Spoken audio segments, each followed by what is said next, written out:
Hi, friends. Welcome back. We are going to jump right in. So, last chapter. What did happen last? Oh, yeah. Lady Catherine came to visit unexpectedly and basically just said there was a rumor that Darcy and Elizabeth were engaged or planning to be engaged, and she came down from uh Hunsford, whatever, to come yell at Elizabeth and make her promise not to ever get engaged. And Elizabeth was like, no, thank you. Anyway, very wild, wild stuff. So here we go. Chapter 57. Let's find out what happens next after in the wake of Lady Catherine's very unexpected visit. The discomposure of spirits which this extraordinary visit threw Elizabeth into could not be easily overcome, nor could she for many hours learn to think of it less incessantly. Lady Catherine, it appeared, had actually taken the trouble of this journey from Rosings for the sole purpose of breaking off her supposed engagement with Mr. Darcy. It was a rational scheme, to be sure, but from what the report of their engagement could originate, Elizabeth was at a loss to imagine, till she recollected that his being the intimate friend of Bingley, and her being the sister of Jane, was enough, at a time when the expectation of one wedding made everybody eager for another, to supply the idea. She had not herself forgotten to feel that the marriage of her sister must bring them more frequently together, and her neighbors at Lucas Lodge, therefore, for through their communication with the Collinses, the report, she concluded, had reached Lady Catherine, had only set that down as almost certain and immediate, which she had looked forward to as possible at some future time. In revolving Lady Catherine's expressions, however, she could not help feeling some uneasiness as to the possible consequence of her persisting in this interference. From what she had said of her resolution to prevent their marriage, it occurred to Elizabeth that she must meditate an application to her nephew. Sorry. And how he might take a similar representation of the evils attached to a connection with her, she dared not pronounce. She knew not the exact degree of his affection for his aunt, or his dependence on her judgment, but it was natural to suppose that he thought much higher of her ladyship than she could do, and it was certain that in enumerating the miseries of a marriage with one whose immediate connections were so unequal to his own, his aunt would address him on his weakest side. With his notions of dignity, he would probably feel that the arguments which to Elizabeth had appeared weak and ridiculous contained much good sense and solid reasoning. If he had been wavering before as to what he should do, which had often seemed likely, the advice and entreaty of so near a relation might settle every doubt, and determine him at once to be as happy as dignity unblemished could make him. In that case, he would return no more. Lady Catherine might see him in her way through town, and his engagement to Bingley of coming again to Netherfield must give way. If therefore, oh, so sorry. It's Friday and I'm tired. If therefore an excuse for not keeping his promise should come to his friend within a few days, sorry. The alarm which tells me to start reading this, I guess I accidentally snoozed it instead of dismissing it. Okay. If, therefore, an excuse for not keeping his promise should come to his friend within a few days, she added, I shall know how to understand it. I shall then give over every expectation, every wish of his constancy. If he is satisfied with only regretting me, when he might have obtained my affections and hand, I shall soon cease to regret him at all. The surprise of the rest of their family on hearing who their visitor had been was very great, but they obligingly satisfied it with the same kind of supposition which had appeased Mrs. Bennet's curiosity, and Elizabeth was spared from much teasing on the subject. The next morning, as she was going... Oh my gosh! It's embarrassing. Okay, let me just hyperoxygenate. Okay, that should be good. The next morning, as she was going downstairs, she was met by her father, who came out of his library with a letter in his hand. "Lizzie," said he, "I was going to look for you. Come into my room." She followed him thither, and her curiosity to know what he had to tell her was heightened by the supposition of its being in some manner connected with the letter he held. It suddenly struck her that it might be from Lady Catherine, and she anticipated with dismay all the consequent explanations. She followed her father to the fireplace, and they both sat down. He then said, "I've received a letter this morning that has astonished me exceedingly. As it principally concerns yourself, you ought to know its contents. I did not know before that I had two daughters on the brink of matrimony. Let me congratulate you on a very important conquest." The color now rushed into Elizabeth's cheeks in the instantaneous conviction of its being a letter from the nephew instead of the aunt, and she was undetermined whether most to be pleased that he explained himself at all, or offended that his letter was not rather addressed to herself, when her father continued, "You look conscious. Young ladies have a great penetration in such matters as these, but I think I may defy even your sagacity to discover the name of your admirer. This letter is from Mr. Collins." "From Mr. Collins? What can he have to say?" "Something very much to the purpose, of course. He begins with congratulations on the approaching nuptials of my eldest daughter, of which it seems he has been told by some of the good-natured, gossiping Lucases. I shall not sport with your impatience by reading what he says on that point. What relates to yourself is as follows. Having thus offered you the sincere congratulations of Mrs. Collins and myself on this happy event, let me now add a short hint on the subject of another, of which we have been advertised by the same authority. Your daughter Elizabeth, it is presumed, will not long bear the name of Bennet, after her eldest sister has resigned it, and the chosen partner of her fate may be reasonably looked up to as one of the most illustrious personages in this land. Can you possibly guess, Lizzie, what is meant by this?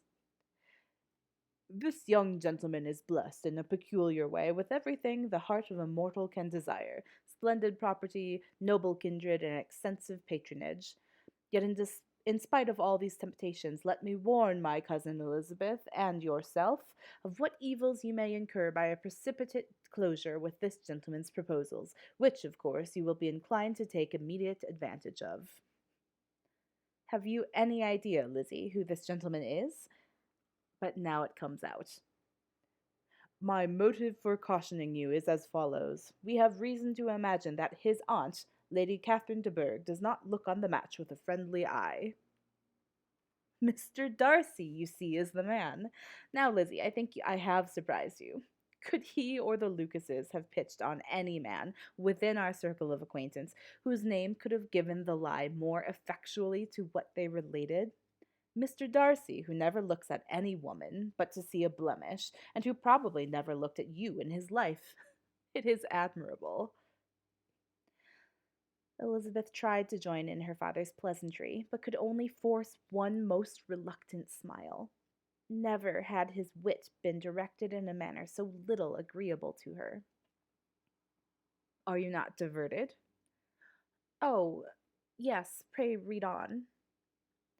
After mentioning the likelihood of this marriage to her ladyship last night, she immediately, with her usual condescension, expressed what she felt on the occasion, when it became apparent that, on score of some family objections on the part of my cousin, she would never give her consent to what she determined so graceful a match. I thought it my let's see. I thought it my duty to give the speediest intelligence of this to my cousin, that she and her noble admirer may be aware of what they are about, and not run hastily into a marriage which has not been properly sanctioned. Mr. Collins moreover adds, I am truly rejoiced that my cousin Lydia's sad business has been so well hushed up, and am only concerned that their living together before the marriage took place should be so generally known. I must not, however, neglect the duties of my station, or refrain from declaring my amazement at hearing that you received the young couple into your house as soon as they were married. It is an encouragement of vice, and had I been the rector of Longbourn, I should very strenuously have opposed it. You ought certainly to forgive them as a Christian, but never to admit them in your sight, or allow their names to be mentioned in your hearing. That is his notion of Christian forgiveness. The rest of his letter is only about his dear Charlotte's situation and his expectation of a young olive branch. But, Lizzie, you look as if you did not enjoy it. You are not going to be missish, I hope, and pretend to be affronted at an idle report. For what do we live but to make sport for our neighbors and laugh at them in our turn? Oh, cried Elizabeth, I'm excessively diverted. But it is so strange. Yes, that is what makes it amusing. Had they fixed on any other man, it would have been nothing, but his perfect indifference and your pointed dislike make it so delightfully absurd. Much as I abominate writing, I would not give up Mr. Collins's correspondence for any consideration. Nay, when I read a letter of his, I cannot help giving him the preference, even over Wickham, much as I value the impudence and hypocrisy of my son-in-law. And pray, Lizzie, what said Lady Catherine about this report? Did she call to refuse her consent? To this question his daughter replied only with a laugh, and as it had been asked without the least suspicion, she was not distressed by his repeating it. Elizabeth had never been more at a loss to make her feelings appear what they were not. It was necessary to laugh when she would rather have cried.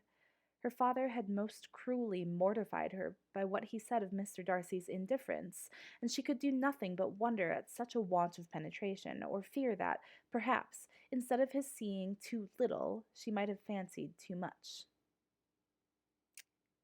This whole business is super awkward. Yep, that's what Lizzie gets for having so pointedly and verbally and visibly disliked Darcy. Okay, here we go. Chapter 58. One more. Instead of receiving any such letter of excuse from his friend as Elizabeth half expected Mr. Bingley to do, he was able to bring Darcy with him to Longbourn before many days had passed after Lady Catherine's visit. The gentleman arrived early, and before Mrs. Bennet had time to tell him of their having seen his aunt, of which her daughter sat in momentary dread, Bingley, who wanted to be alone with Jane, proposed their all walking out. It was agreed to. Mrs. Bennet was not in the habit of walking. Mary could never spare the time, but the remaining 5 set off together. Bingley and Jane, however, soon allowed the others to outstrip them. They lagged behind, while Elizabeth, Kitty, and Darcy were to entertain each other. Very little was said by either. Kitty was too much afraid of him to talk. Elizabeth was secretly forming a desperate resolution, and perhaps he might be doing the same. They walked towards the Lucases because Kitty wished to call upon Maria, and as Elizabeth saw no occasion for making it a general concern, when Kitty left them she went boldly on with him alone. Now was the moment for her resolution to be executed, and while her courage was high, she immediately said, Mr. Darcy, I am a very selfish creature, and for the sake of giving relief to my own feelings, care not how much I may be wounding yours. I can no longer help thanking you for your unexampled kindness to my poor sister. Ever since I have known it, I have been most anxious to acknowledge to you how gratefully I feel it. Were it known to the rest of my family, I should not have merely my own gratitude to express. I'm sorry, exceedingly sorry, replied Darcy in a tone of surprise and emotion, that you have ever been informed of what may, in a mistaken light, have given you uneasiness. I did not think Mrs. Gardiner was so little to be trusted. You must not blame my aunt. Lydia's thoughtlessness first betrayed me that you had been concerned in the matter, and of course I could not rest till I knew the particulars. Let me thank you again and again in the name of all my family for that generous compassion which induced you to take so much trouble and bear so many mortifications for the sake of discovering them. If you will thank me, he replied, let it be for yourself alone, that the wish of giving happiness to you might add force to the other inducements which led me on, I shall not attempt to deny. But your family owe me nothing. Much as I respect them, I believe I thought only of you. Elizabeth was too much embarrassed to say a word. After a short pause, her companion added, You are too generous to trifle with me. If your feelings are still what they were last April, tell me so at once.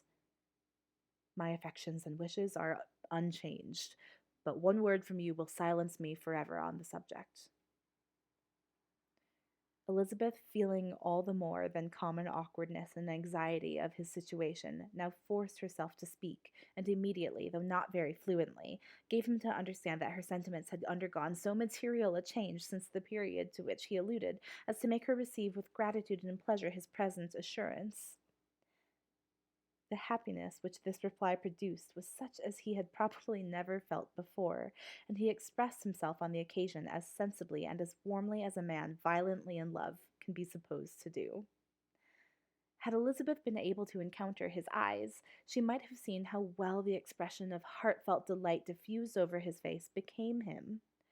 But though she could not look, she could listen, and he told her of feelings which, in proving of what importance she was to him, made his affection every moment more valuable. They walked on, without knowing in what direction.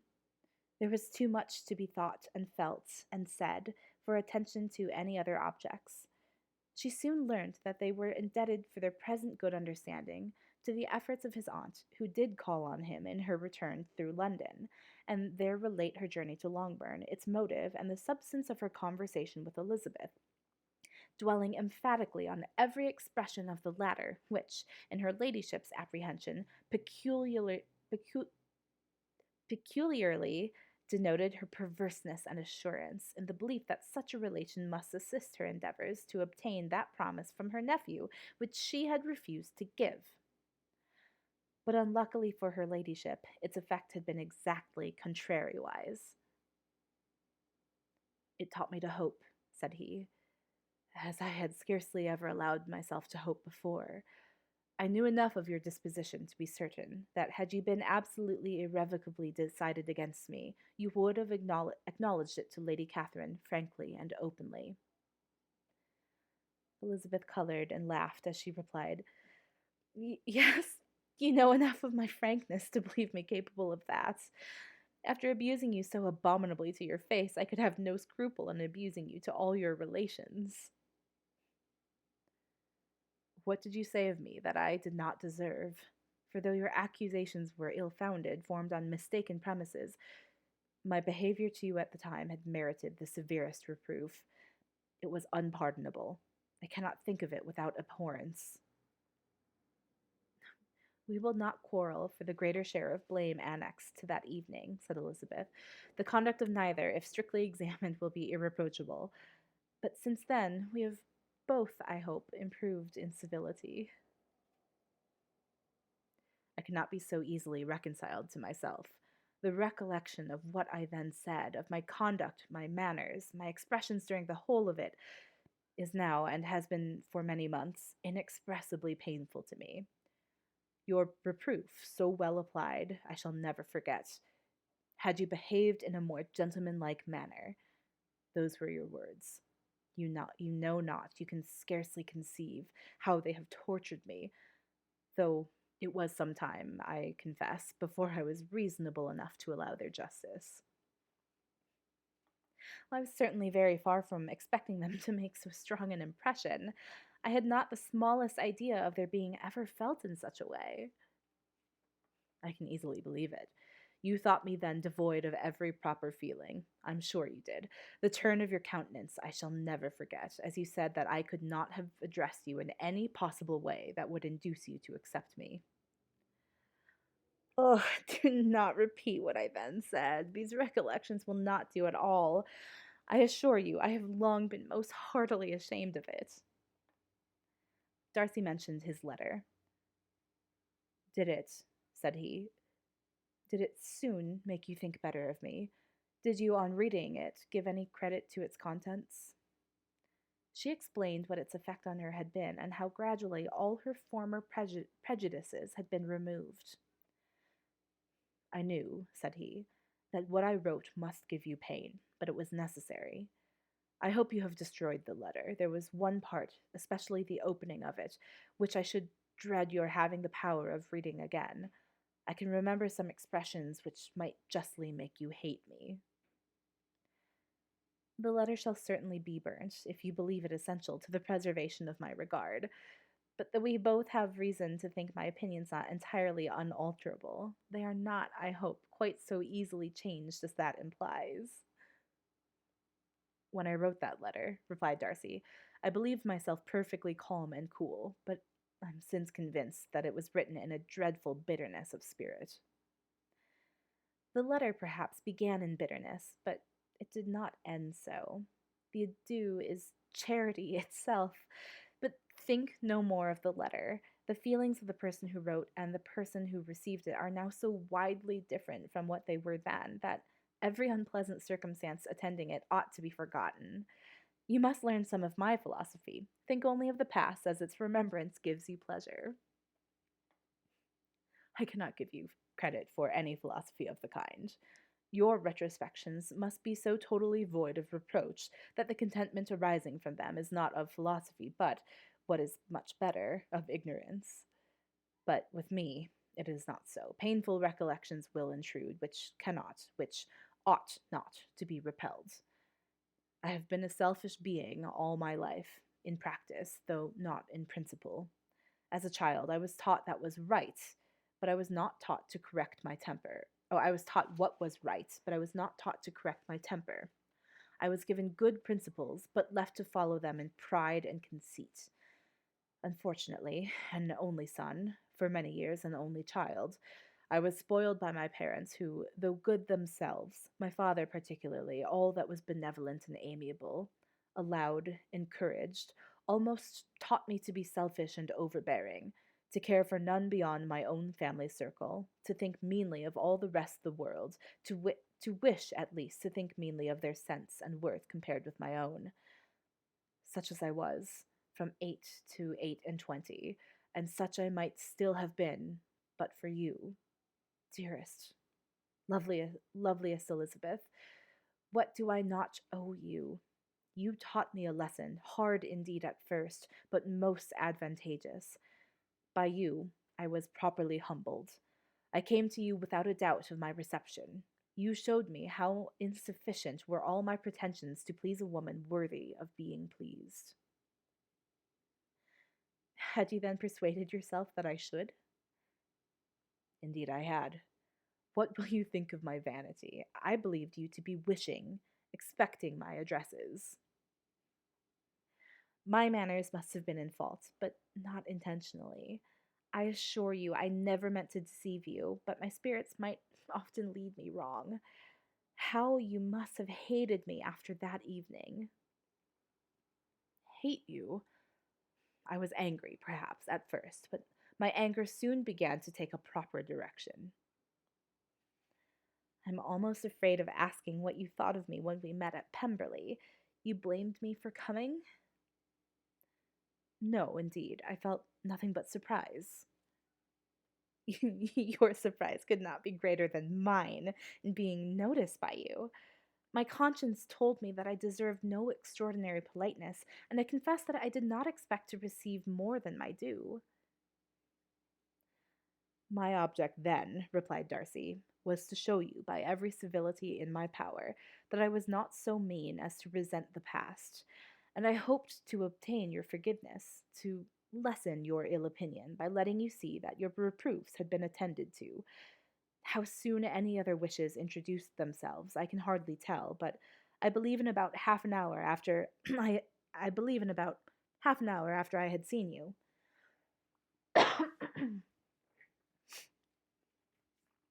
He then told her of Georgiana's delight in her acquaintance, and of her disappointment at its sudden interruption, which naturally leading to the cause of that interruption, she soon learnt that his resolution of following her from Derbyshire in quest of her sister had been formed before he quitted the inn, and that his gravity and thoughtfulness there had arisen from no other struggles than what such a purpose must comprehend. She expressed her gratitude again, but it was too painful a subject to each to be dwelt on farther. After walking several miles in a leisurely manner, and too busy to know anything about it, they found at last, on examining their watches, that it was time to be at home. What could have become of Mr. Bingley and Jane was a wonder which introduced the discussion of their affairs. Darcy was delighted with their engagement. His friend had given him the earliest information of it. "I must ask whether you were surprised," said Elizabeth. "Not at all. When I went away, I felt that it would soon happen." "That is to say, you had given your permission. I guessed as much." And though he exclaimed at the term, she found that it had been pretty much the case. "On the evening before my going to London," said he, "I made a confession to him which I believe I ought to have made long ago.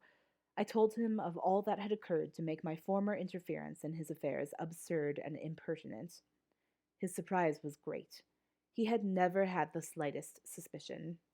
I told him, moreover, that I believed myself mistaken in supposing, as I had done, that your sister was indifferent to him, and as I could easily perceive that his attachment to her was unabated, I felt no doubt of their happiness together."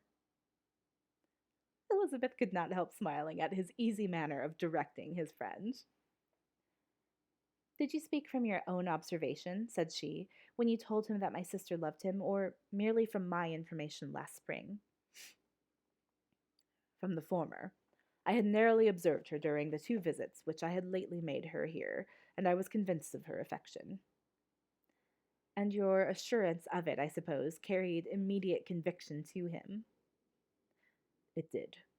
Bingley is the most unaffectedly modest. His diffidence had prevented his depending on his own judgment in so anxious a case, but his reliance on mine made everything easy. I was obliged to confess one thing which for a time, and not unjustly, offended him.